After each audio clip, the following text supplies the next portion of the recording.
दोस्त, जिंदगी में कामयाब होने के लिए दृढ़ संकल्प लेना पड़ता है। जो व्यक्ति दृढ़ संकल्प के साथ काम नहीं करता वो फेल हो जाता है। जब आप मार्केट में जाओगे, आप देख सकते हैं, आपने एक दूसरे को देखिए, कितने सुंदर हैं आप, कितने स्वच्छ दिख रहे हैं, कितने टैलेंटेड, पढ़े लिखे, कितने जुनून है आपके चेहरे पे, कितना तेज है। ये कहां से आया? ये दिया आपकी अपलाइन ने। आपकी अपलाइन ने सबसे पहले आपको ड्रेस कोड पहनाना सिखाया, लाइफस्टाइल बताया। आप जब इतने सुंदर आप लगने लगे, आप पहले जो 3 साल पहले, 5 साल पहले जब डायरेक्ट सेलिंग इंडस्ट्री में नहीं थे, उस टाइम की फोटो देखना और आज की अपनी फोटो देखना। जब आप यूनिफॉर्म में होते हैं, जब आप लाइफस्टाइल में होते हैं, तो हर व्यक्ति की नजर आपके ऊपर पड़ती है। तो आपको लगे यार ये लड़की मेरी टीम में आ जाए ना तो मजा आ जाए। लड़कों को अरे यार ये बंदा बड़ा जुनूनी है, बड़ा पर्सनैलिटी है, बड़ा स्मार्ट लग रहा है यार, ये बंदा मेरी टीम में आए ना तूफान आ जाएगा। तो वो आपको बरगलाएंगे, वो आपको बड़ी बड़ी बातें बताएंगे, वो आपको झूठ सच बता के बड़े बड़े ख्वाब दिखाएंगे। पर दोस्त याद रखना, मेरे पास इन 21 वर्षों का इतिहास है, 21 वर्षों का इतिहास, और इन 21 वर्षों के इतिहास में मेरे पास महलों की स्टेटमेंट भी है और कब्रिस्तान की स्टेटमेंट भी है। कितने लोग आए अच्छे खासे थे, लोगों की बातों में आके कब्रिस्तान खुद गए उनके। लेकिन कुछ ऐसे भी लोग हैं जो कहते थे सर मैं इतना पढ़ा लिखा नहीं हूं, सर मेरी कोई सपोर्ट करने वाला नहीं, सर मैं गरीब हूं। आज उसी गरीब के पास 50 लाख से 1 करोड़ का बंगला है, उसी गरीब के पास आज वो 8 से 10, 15 लाख की गाड़ी लेके घूमता है। आज वही गरीब दुनिया की सैर करके आया हमारे साथ, वही गरीब जिसके पास पैसे नहीं थे जब शुरुआत की थी शुरुआत करने के, लेकिन भरोसा किया, संकल्प लिया, और आज वही गरीब लाखों की टीम बना के बैठा है। आज वही गरीब पैसा कमा रहा है। बहुत सारे लोग मिलेंगे जो आपको गलत रास्ते से पैसा बनाने के बारे में बताएंगे। दोस्त, झूठ सच का जो व्यापार है वो 1 साल 2 साल चल सकता है, इससे ज्यादा नहीं। इससे ज्यादा अगर उसको चलना है तो उसको अपना मुखौटा चेंज करना पड़ता है, तभी वो चल सकता है। लेकिन दोस्त, ये बंदा 21 साल से मार्केट में है। अगर झूठा होता तो इस इंडस्ट्री से बाहर हो गया होता। अरे दमदार लोग हैं हम, मालिक को, ईश्वर को सत्य मानकर, ईश्वर को हाजरा हजूर मानकर हम धंधा करते हैं, इसलिए आज मार्केट में इस बंदे को लोग सल्यूट करते हैं। Yes sir. मार्केट में बहुत सारे लोग आपको दिखाएंगे, अरे क्या बात करते हैं तू 10,000 रुपया हमको दे, देख हर महीने तेरे को 500 1000 रुपया आएगा बैठे बैठे बैठे बैठे। भाई जब ईश्वर पृथ्वी पर आया, अगर उसको समंदर पार करना है तो खुद काम करना पड़ा कि नहीं? Yes sir. जब ईश्वर पृथ्वी पर आया, अर्जुन का सारथी बना, तो ऐसा नहीं बोला अर्जुन आज मैं थक गया हूं, आज के दिन युद्ध पे तू चला जाना। जब उसको घोड़े हाँकने पड़े, जब उसको खुद मेहनत करनी पड़ी, जब बारिश हो रही थी खुद पहाड़ उठाना पड़ा। हनुमान जी जिनका चालीसा हम पढ़ते हैं, भरोसा करते हैं, उनको खुद संजीवनी लानी पड़ी, खुद पहाड़ उठाना पड़ा। जब ईश्वर को बिना मेहनत के नहीं मिलता तो इंसान को बिना मेहनत के कैसे मिल सकता है? Yes sir. तुम क्या ईश्वर से भी बड़े हो? No sir. तो क्यों भरोसा करते हो उन लोगों के ऊपर जो कहते हैं तुम 10,000 रुपये यहाँ डालो, 20,000 रुपया डालो, फिर तुमको घर बैठे बैठे डॉलर में इनकम आएगी। तुम पहले इंडिया के नोट तो कमाना। जब भी तुम राजा बनने की सोचोगे, समझ लो तुम गए। मैं आपको एक कहानी सुनाता हूँ। शेर जंगल का राजा, उसका लोमड़ी एक दोस्त, क्योंकि लोमड़ी को पता था कि यार नए नए पकवान खाने हैं तो शेर से दोस्ती करनी पड़ेगी, क्योंकि हिरण का शिकार लोमड़ी तो कर नहीं सकती। तो शेर के साथ दोस्ती होगी, जब भी शेर हिरण को मारेगा तो अपने को उसको खाना मिलेगा। तो शेर ने क्या किया, शेर और लोमड़ी की बहुत अच्छी दोस्ती थी। एक दिन शेर के मन में आया यार कि कभी हाथी नहीं मारा है, और हाथी का मांस कैसा होता है, उसका गोश्त कैसा है, स्वाद नहीं चखा, आज देखता हूं। ये गया सामने से एक हाथी आया। शेर ने जैसे उसके ऊपर वार किया, हाथी ने पूंछ में लपेट कर ऐसे सूंड में लपेटा और फेंका सामने पहाड़ के ऊपर। तो शेर जख्मी होकर नीचे गिरा। अब वो जख्मी हो गया, उसके हाथ पैर काम नहीं कर रहे हैं, ऐसे करते करते अपनी गुफा तक पहुंचा। 8 दिन हो गए, लोमड़ी भूखा। तो लोमड़ी कहती है, राजा या दोस्त भूखे मर रहे यार, कुछ कर। बोले मेरे जख्म इतने हो गए, मैं शिकार करने में असमर्थ, मैं भाग दौड़ नहीं कर सकता। अगर तुझे कुछ खाना है तो तू जा किसी को पटाके ला, मैं शिकार करूंगा, दोनों खाएंगे। बोले ठीक। लोमड़ी निकलती है किसी को ढूंढने के लिए, तो आगे सबसे पहले एक बंदर को देखती है। यार हीमोग्लोबिन तो बहुत है, बहुत लाल है ये, हीमोग्लोबिन तो बहुत है। लेकिन उसको लगा कि यार बंदर चालाक होता है, ये मेरी बात मान भी गया ना तो भी जब शेर के पास जाएगा तो उससे दूर ही बैठेगा, और शेर अभी असमर्थ है, जख्मी है, तो वो उसको छप्प नहीं पाएगा। तो इसके लिए बंदर के पीछे मेहनत करने का कोई फायदा नहीं है। मतलब लोमड़ी जानती है कि बंदरों के पीछे मेहनत करने का कोई फायदा नहीं है। समझो बात। फिर आगे देखती है कि हिरण को, तो लोमड़ी सोचती है यार हिरण है, मजा तो आएगा, लेकिन हिरण के सींग बहुत बड़े बड़े हैं, कहीं ऐसा ना हो कि भागते भागते लात मारे शेर का जवाड़ा तोड़ दे और इन्हीं सींगों से मेरा पेट चीर दे। तो यार हिरण से भी पंगा लेना ठीक नहीं।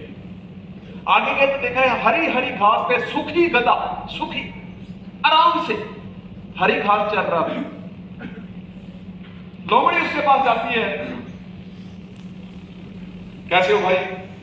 बोले ठीक है। बोले फिर जिंदगी कैसी है? बोले ठीक है यार, पूरा दिन मेहनत करते हैं, शाम को घास वास खा लेते हैं, चल रही है जिंदगी। बोले कोई गम? बोले गम तो है ना यार, मेहनत जब करते हैं तो मालिक जो इतना चारा नहीं, तो गम होता है मेहनत करते हैं, मैं मालिक खा जाता है। बोले यार तो ये गधा मजदूरी कब तक चलेगी?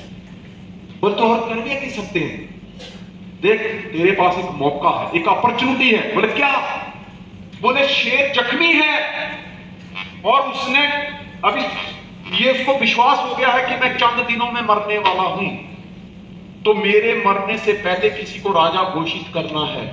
कहानी शुरू होती है कि मेरे मरने से पहले वो किसी को राजगद्दी पर बिठाकर जाना चाहता है, तेरे पास मौका है, चल मेरे साथ, मैं तुझसे बहुत प्यार करती हूं, तू बहुत अच्छा है, क्योंकि तू शरीफ है, तू तेज तर्राट है, तू बलशाली भी है, बुद्धि भी है तेरे अंदर, तू मेहनती भी है, और ऐसा ही राजा होगा तो प्रजा सुखी रहेगी, चल तेरे पास मौका है।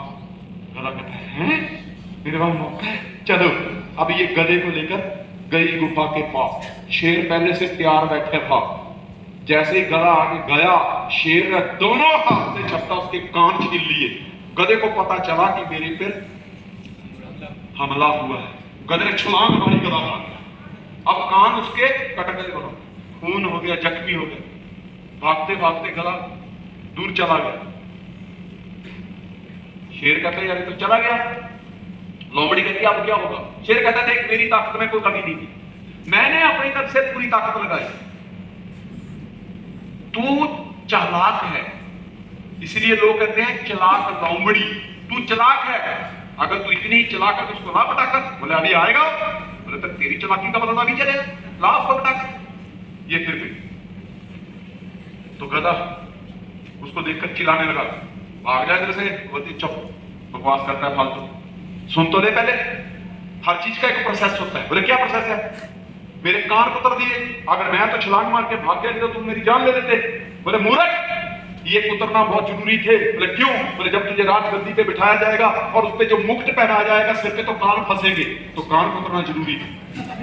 बोले हाँ यार ये तो सही था। बोले प्रोसेस है, बोले ये तो रस्म है, इसके बिना तो तू राजा बन ही नहीं सकता। बोले हाँ यार ठीक है, चलो दोबारा फिर गए। तो शेर पूरी प्लानिंग करके बैठा था कि साले को पहले आगे से हमला किया था, पीछे से करूंगा। अब ये जैसे ही आगे गया, शेर पीछे पत्थर के पीछे छुपा हुआ था, उसने पीछे से पूंछ पे हमला किया। गधे को पता चल गया फिर हमला हुआ है, गधे ने तो लात मारी, शेर के हाथ में पूंछ आई, पूंछ टूट गई, गधा भाग गया। अब दूसरी बार हमला हुआ, लोमड़ी कहती है साला फिर बात की। शेर कहता है मेरी ताकत में कोई कमी नहीं थी, मैंने पूरी ताकत लगाई। बोले आप क्या होगा? बोले देख 2 बार मैच की है, बर्बाद नहीं आनी चाहिए। अगर तू इतनी ही चालाक है लोमड़ी तो जा उसको फिर ले आ पकड़ के, बहला फुसला के ला। वो कहती है यार पागल है तू, क्यों? बोले जिसके साथ 2 बार ऐसा हुआ वो आएगा, तो तेरी चालाकी किस बात की? या तू चालाक है तो देखे आ। लोमड़ी गिर गई। जैसे ही गधे ने लोमड़ी को देखा, गधा दूर से ढांचू करने लगा। बोले पागल यार क्या हुआ? पहले सारे तुम लोगों ने हमला करके मेरे कान काट लिए, दूसरी बार हमला करके मुझे बहला फुसला के राजगद्दी पे बिठाने के चक्कर में मेरी पूंछ काट ली। बोले मूर्ख है। बोले वो कैसे? बोले मुकुट पहनने के लिए कान फंस रहे थे तो कटना जरूरी थे, जब तू राजगद्दी पे बैठेगा तो पूंछ फंसेगी, वो भी काटना जरूरी। बोले चल अब तो सब कुछ हो गया, रस्म पूरी हो गई, अब सिर्फ तुझे राजगद्दी पर भी बिठाना है और मुकुट पहनाना है। फिर बहला फुसला के लेके गई। अब जैसे ही गुफा के पास गए, शेर ने आगे से हमला किया, लोमड़ी ने पीछे से किया और गधे को मार दिया। मारने के बाद शेर तो जख्मी था, बड़े दिनों के बाद शिकार किया, इतनी कोशिश की, थोड़ा हाँफने लगा, तो शेर ना थोड़ा दूर जाके झाड़ के नीचे बैठ गया। लोमड़ी को आदेश देकर गया, क्या पता है? कहता देख तू ना सबसे पहले इसका भेजा निकाल, इसका दिल निकाल, इसके किडनियां निकाल, इसके फेफड़े निकाल और इसका लीवर निकाल, ये मुझे दे दे, बाकी तू खा जा। बोले ठीक है। शेर पेड़ के नीचे जाकर बैठा, लोमड़ी ना सबसे पहले गधे का सिर फाड़ा, उसकी चीर फाड़ करी, दिमाग खा गई, भेजा खा गई उसका। फिर फटाफट उसके फेफड़े निकाले, दिल निकाला, किडनी लीवर निकाल के इकट्ठी करके ना शेर के पास ले गई। शेर ने देखा लीवर भी है, किडनियां भी हैं, फेफड़े भी हैं, दिल भी है। बोले लोमड़ हाँ जी दिमाग कहाँ है? बोले जनाब अगर उसमें दिमाग होता तो क्या 2 बार बेवकूफ बनने के बाद तीसरी बार हमारे पास आता? Save yourself from crypto trap. वो जख्मी शेर है, उन्होंने भी एंट्रियां डाली थी नेटवर्क मार्केटिंग में, लेकिन एंट्री का पैसा खा गए, रजिस्ट्रेशन का पैसा खा गए, मैनेजमेंट का पैसा खा गए, सेमिनार लगवा के जो पैसा बचा सर लॉस है ही कुछ नहीं। उन्होंने छोटे छोटे कमांड करने शुरू किए। जब नेटवर्क मार्केटिंग में लोगों ने उनकी इज्जत करना बंद कर दी तो वही लोग फिर मार्केट में आए, नई कंपनी आई है, रातों रात पैसा आए, ऐसे पैसा आएगा साला इधर से डालेगा कानून, उधर से निकलेगा सोना। जहां बिना तकलीफ उठाए, बिना मेहनत किए सपने पूरे होने के ख्वाब दिखाए जाए, वहां समझ लेना उस गधे की तरह आपके कान भी कटेंगे, पूंछ भी काटी जाएगी। कान कटने का मतलब है किसी को शक्ल दिखाने के लायक नहीं रहोगे, किसी को अपनी बात बताओगे तो फिर वो सुनने को तैयार नहीं होगा क्योंकि कान कट चुके हैं। Yes sir. और दूसरी बार जाओगे, पूछ का मतलब ये है कि जहां पहुंचना था वहां तो पहुंच ही नहीं पाओगे, लेकिन जिनके लिए पहुंचना था वो भी आपसे आंखें नहीं मिलाएंगे, ना आगे के रहोगे ना पीछे के रहोगे। Hello yes sir. ना आगे के रहोगे ना पीछे के। दोस्तों मैं आपको एक चीज बता दूं, मैं किसी के खिलाफ नहीं हूं, मैं किसी धंधे के खिलाफ नहीं हूं, पर मैं आपको एक बात बताऊं कि अगर इस सिस्टम में इतना ही पैसा होता क्रिप्टो के अंदर, लगता ही है मैं मूर्ख हूं, 48 साल की उम्र हो गई मेरी, 21 सालों से स्टेज पे पसीना बहाया जा रहा हूं यार। अगर कामयाबी इतनी आसानी से मिलती तो आज पैसे की कमी थोड़ी है, 10-20 लाख रुपया डाल के अगर इस तरह से डॉक्टरों में पैसे आके, मुझे क्या तकलीफ है, मैं आराम से बैठी तो बस। पर कान किसके कुतरे जा रहे हैं? पूछे उसकी काटी जा रही है जो गधा है, जो बिना मेहनत के पाना चाहता है। Yes sir. और वो इतना बड़ा गधा है, उसको ये पता नहीं है कि जिसने राजगद्दी छोड़ने के लिए तुझे राजा बनाना है वो इतनी मेहनत कर रहा है, तो अरे तू गधा है, तू बिना मेहनत के कैसे राजा बन जाएगा? Yes sir. आज सरकार को कितने पापड़ बेलने पड़ते हैं देश को चलाने के लिए, कहां से कितनी स्कीमें लॉन्च करनी पड़ती है, तब जाके पैसा इकट्ठा होता है, पब्लिक को कितना बेनिफिट देना पड़ता है, तब पैसा इकट्ठा होता है। अगर ऐसे ही पैसे इकट्ठे होने लग जाए, तुम इतना डालो, इधर से आलू डालो, उधर से सोना निकलेगा, तो तुम सोने के लायक ही रह जाओगे, सोए रहोगे, सो जाओगे। मेरा कहने का मतलब है जिस दिन ये लीगल हो जाएगा, जिस दिन लगेगा कि अभी मेरी टीम सेफ है, जिस दिन लगेगा कि ये जो सिस्टम है इससे लोगों को बड़ा किया जा सकता है, उस दिन दोस्त हम बैठे हैं आपकी सेवा करने के लिए। आपको इधर उधर कहीं जाने की जरूरत नहीं। 21 वर्ष हो गए मुझे इस इंडस्ट्री में, 21 वर्ष।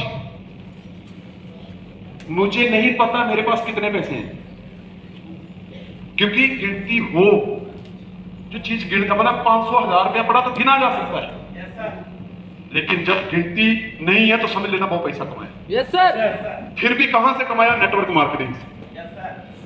ये जेन्युइन बिजनेस है, ये सही बिजनेस है, इसमें इंसान कभी फेल नहीं होता।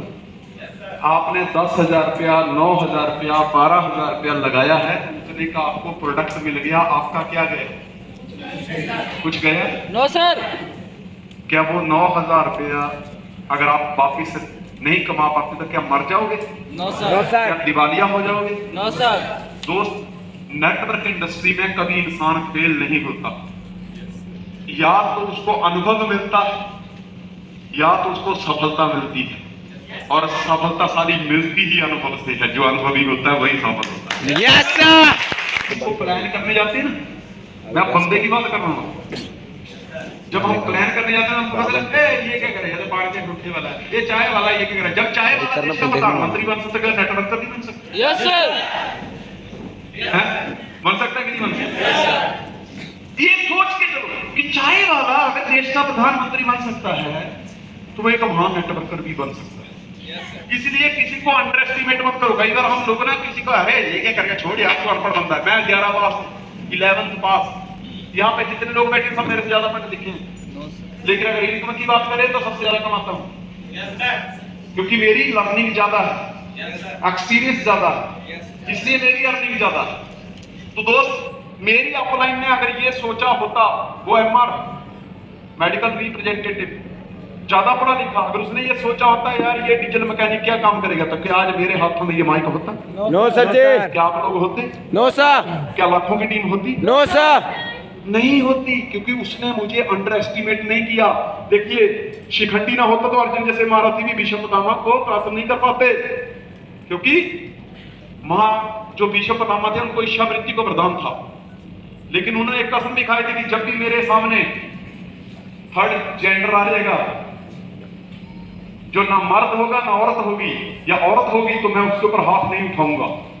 तो अर्जुन को पता था, कृष्ण को भी पता था कि भीष्म पितामह को पराजित कर पाना बहुत मुश्किल है, और जब तक भीष्म पितामह रास्ते में अड़े रहेंगे कौरवों को हराना बहुत मुश्किल है। तो उन्होंने किसी न किसी का निर्माण पहले से तैयार करके रखा था। तो शिखंडी को भी उन्होंने अंडर एस्टिमेट नहीं किया। सर्वश्रेष्ठ धनुर्धर कौन था? अर्जुन। लेकिन उसके बावजूद भी श्री कृष्ण को पता था कि भीष्म पितामह को हराना मुश्किल है, तो शिखंडी को लाकर सामने खड़ा कर दिया। भीष्म पितामह ने हथियार नीचे किया और उन्होंने उसको ठोक डाला। तो हमारे लिए पढ़ा लिखा तो इंपॉर्टेंट है, अगर कोई अनपढ़ है तो वो भी बहुत काम का है। जब तक उसको भी मौत निकल गई जो बड़े से बड़ा विद्वान था, वो भी मारे गए जिनके पास इच्छा मृत्यु का वरदान था। भीष्म पितामह के पास था, यस सर, मारे गए, और उन्होंने मारे जिनके पास इच्छा मृत्यु का वरदान नहीं था। इसलिए कभी किसी को अंडर एस्टिमेट मत करो। नेक्स्ट, दृढ़ संकल्प क्यों लेना? मुझे देखते ही सब खड़े हो जाएं, वहां खड़ा होना है मुझे। मुझे देखते ही सब खड़े हो जाएं, वहां खड़ा होना है मुझे। यही ख्वाब है मेरा, कितना बड़ा होना है मुझे। लोग आपके जीवन में उन लोगों से निराश होने के बाद वापिस आएंगे जिन्हें वे आपसे बेहतर समझते थे। आएंगे लोग, टिके रहना, खड़ा रहा जो अपने पथ पर लाख मुसीबत आने में मिली सफलता, उसको जग में जीने में या मर जाने में। संकल्प लेना पड़ेगा। क्या संकल्प लेने के लिए तैयार हैं? Yes sir.